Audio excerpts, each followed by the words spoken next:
કે સંત આપણને સાચી સમજણ આપે અને સત્યનો સાચો માર્ગ બતાવે કે ભાઈ તું આવ્યો છું શા માટે આ જન્મ લઈને આવ્યો છું. આ સંતોએ આ અવતારને મોંઘો કીધો છે, મહાન કીધો છે. એટલે વાણીમાં કીધું છે કે મોંઘો મનુષ્ય દેહ ફરી ફરીને નહીં મળે, ભાઈ તું ભજી લે નથી ઉતાર. તો આપણે મનુષ્ય કે નથી? તો મનુષ્ય હોય તો આ મોંઘો છે એ કોઈ દાડો વિચાર્યું છે? કોઈ નથી વિચાર્યું. તો સંતો કહેતા હોય ખોટું હોય. મોંઘો છે, મહાન છે, પણ આપણને માણતા આવડતું નથી. બરોબર? આપણે તો નકરું બસ આપણી વસ્તીમાં જ રહેવું છે, એમાંથી બહાર જ નથી નીકળવું. તો આપણે આપણા માટે તો બધા કરે, આખી દુનિયા કરે. પેલું પીતરું હોય ને, ભૂંડડું હોય ને, એ એના બચ્ચાનું પાલન પોષણ કરે ને હારે ફેરવે. તો એમનામાં આપણામાં ફરક શું? આપણે એનાથી કંઈક વિશેષ કરવું જોઈએ. આ માનવ અવતાર છે, સમજણ પડી? આ 84 અવતારમાં માનવ અવતાર છે, એ શ્રેષ્ઠ અને મહાન છે અને મોંઘો છે. તો આમે તમે વિચાર કરો કે આપણને ભગવાન આ શરીર આપ્યું છે, એ શરીર અણમોલ છે, એની અણમોલ કિંમત છે. તો આ શરીરને બનાવવા વાળાની કિંમત કોઈ આપી શકે? આ શરીરને ચલાવવા વાળાની કોઈ કિંમત આપી શકે? તો એ મહાન છે. તો ડગલે ને પગલે હાલતા ને ચાલતા સમરણ ભજન એનું હોવું, તો આ તમારો ઉદ્ધાર થાય. નકર તો 84 માં જ જાય. એને કોઈ બચાવવા વાળો બીજો છે નહીં. તમે ભલે ગમે એટલા દીવા કરો, ગમે એટલી અગરબત્તીઓ કરો, બરોબર, પણ હિમ મેળ પડે એવો છે નહીં. આ તો વાત છે કંઈક જુદી ને આપણે સમજીએ છીએ કંઈક જુદું. કેમ કે આપણને અજ્ઞાન છે. અજ્ઞાન એટલે એની સમજણ નથી, એનું જ્ઞાન નથી, એને અજ્ઞાન. બરોબર? કરવાનું છે બધું, પણ સમજણથી જાગૃત થઈને કરવાનું. જાગૃત વગર આપણે કરશું તો બધું આપણું વ્યર્થ જશે. એટલે જે કંઈ કરવું હોય એના માટેની સમજણ અને જ્ઞાન જોઈએ.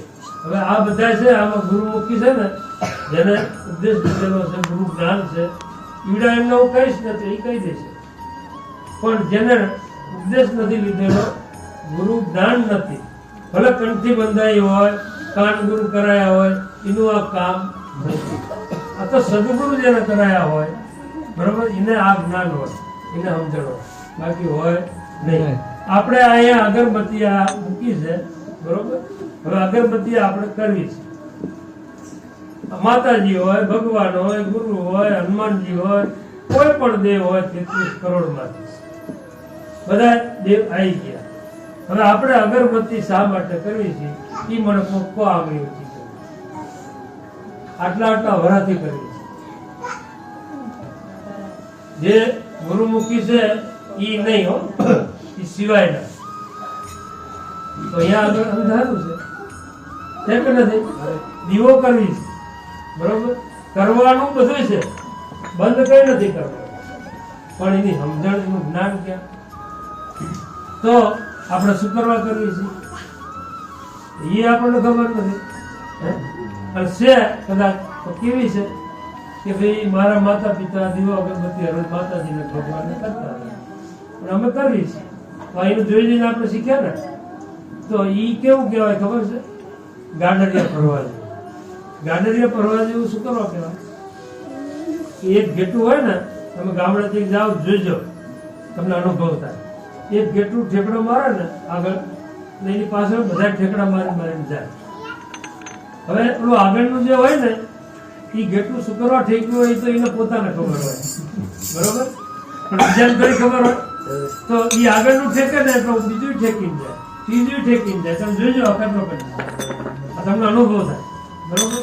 તો આપણી એવી પરિસ્થિતિ કહેવાય ઘેટા જેવી, બરોબર.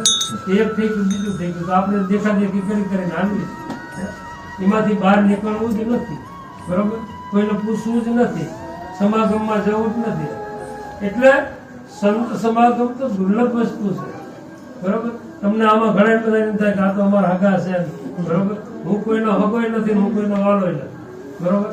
હું તો સતચિતના આનંદ સ્વરૂપ આત્મા છું, પણ એ ઓળખાય નહીં. આપણે તો કેમ કે નાચ જાતના વાળની મંચો પડેલા છે, બરોબર.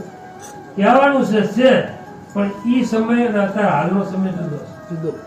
સમજણ પડી? સમયનો ઓળખવો પડે ને. આપણે બધી જગ્યાએ હરખા જ ગણવી તો એમ નથી. બરોબર?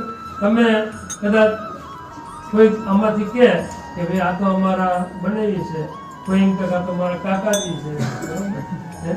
હવે ઈ કાકાજીને ગોતી દેજો તો હું કહું ખા. બરોબર? તો એની સમજણ હતી. હે? કોઈ એમ કે ભાઈ આ તો અમારા દેવાય છે. બરોબર?